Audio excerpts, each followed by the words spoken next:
Alcohol మీ brain లోపల ఎటువంటి మార్పులను తీసుకొస్తదో మీకు ఎక్స్‌ప్లెయిన్ చేస్తా.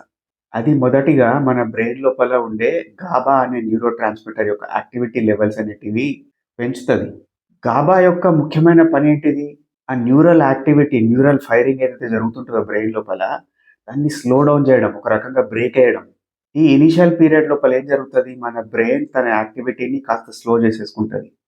కాస్త రిలాక్స్ అయిపోతది. తన జడ్జ్‌మెంట్‌ని కొద్ది కొద్దిగా కోల్పోతది. రెండోది మేసోలింబిక్ రివార్డ్ పాత్వే అనేది ఓవర్ యాక్టివేట్ అయిపోతది. అంటే డోపమైన్ లెవెల్స్ షూటప్ అయితేనే ఉంటాయి. ఆ డోపమైన్ హై దొరుకుతున్న కొద్దీ ఇదేం చెప్తది బ్రెయిన్, ఇంకా ఆ సబ్‌స్టాన్స్ తీసుకో, ఇంకా తీసుకో, ఇంకా తీసుకో. చాలామంది రోడ్ల పైన తాగి కింద పడిపోయి లేవలేని పరిస్థితుల లోపల, చాలా దారుణమైన పరిస్థితుల లోపల కనిపిస్తారు గదా! మనకొచ్చే డౌట్ ఏంటిది? ఒక పెగ్గు, 2 పెగ్గులు తాగి ఊరుకుంటే అయిపోవు గదా! ఎందుకు కంట్రోల్ చేసుకోలేకపోయిండు? అనే ఒక చిన్న డౌటొస్తది.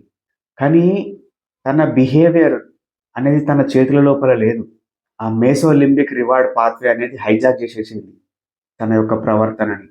ఇంకా అతి ముఖ్యంగా ఏం జరుగుతదంటే, మన ప్రీఫ్రంటల్ కార్టెక్స్ ఏరియా లోపల డోర్సోలేటరల్ ప్రీఫ్రంటల్ కార్టెక్స్ అని ఈ వైపుకి ఒక చిన్న పార్ట్ ఉంటది. అది ఒక రకమైన మాంక్ లెక్క మన మైండ్ లోపల. ఏది మంచి, ఏది చెడు, ఇది తప్పు, అదొప్పు, ఏది మోరల్, ఏది ఇమ్మోరల్ ఇది చెప్తా ఉంటది. సింపుల్‌గా జెప్పాలంటే, ఒక స్కిడీ రోడ్ పైన బ్రేకులు లేని బండి నడుపుకుంటూ పోతే ఎట్లుంటది? మనం సేఫ్‌గా చేరుకోగలుగుతామా మన గమ్యస్థానాన్ని?